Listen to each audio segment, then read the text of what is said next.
So, magandang araw mga kasaka, mga kafarmer. Nandito po tayo ngayon sa ating tomato plant.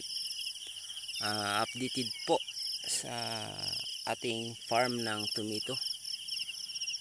Good morning mga kasaka, lahat ng nagtatanim dyan ng mga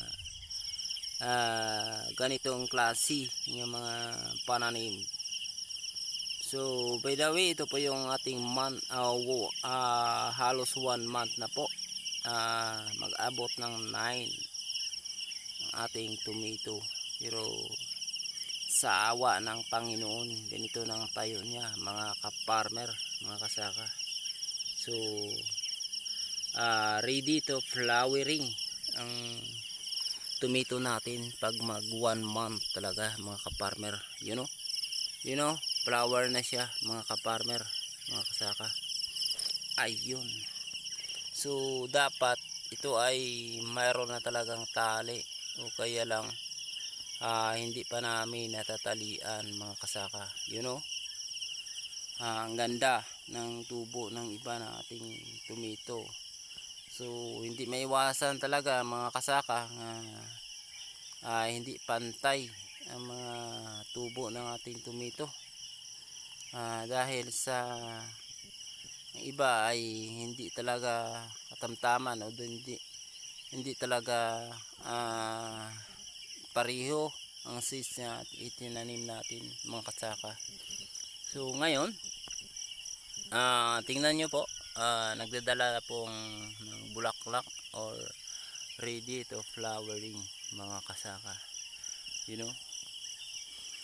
Medyo may kalaitan lang po itong tomato natin dahil bale first time po tayo nga nagtatanim nito. Try lang nga ito, mga kasaka, pero sa awa ng ating Panginoon, medyo nag-success kunti, mga kasaka. Yan ganito na po yung tayo niya. Ang iba na mulaklak na po, ang simula na po yung namulaklak, mga kasaka. Yun, mga idol, magandang araw pala dyan sa mga laging nagsusuporta sa akin.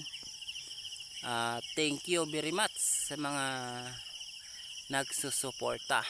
Yan, kala nyo mga ka-farmer or mga kasaka, lahat pala tayo, walang imposible kapag magtatanim, mga kasaka, kapag nagprosige sa pagtatanim. Dahil ito yung tomato natin, first time tayo nagtatanim, pero parang nag-successful naman to. Parang hindi naman to pumalpak dahil ito 1 month lang po ito. Pagdating ng 9, ilan pala ngayon, parang pizza 2, di ko magkamali, 9 pala ito para mag 1 month. Pero makita na po natin ready to flowering, mga kasaka. So salamat po sa lahat na nagsuporta sa ating sa akin po. Ayan, ito po yung farm natin. So kunti lang po yung nagsimula kami ng pagtanim ng kamatis or tomato. Yun, mga kasaka, tingnan nyo po ang tayo ng ating tomato. Siguro hindi naman masyadong perfect at hindi naman masyadong hindi perfect, dahil ito ay pagtingin ko ay maganda naman ang tubo, mga kasaka.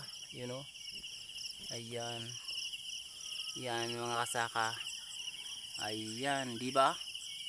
So malaki pang tataniman namin, kaya lang kami nagpahabol sing punla, mga kasaka. Yung area namin, mga kasaka, yun iba, hindi pa natataniman dahil naghintay pa po kami ng aming seeds nga para mag-mature, dahil yung seeds namin ay medyo maliit pa. Ito, kasaka, yun tataniman namin papunta doon sa tumito sa taas yun.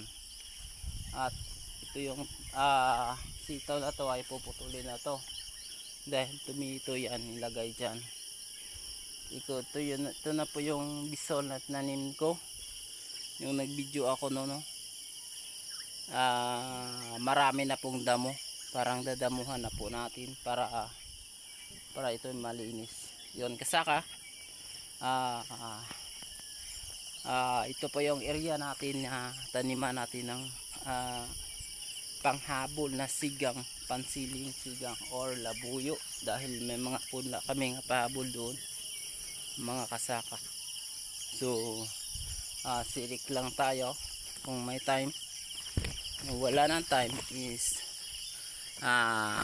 kung kayahin, isa lang yung katawan natin, o kaya kung maubusan tayo ng budget, mga kasaka. Ito po yung bananahan namin, ang taas, ang gilid-gilid lang po dahil tataniman dito ng gulay. Thank you mga kasaka.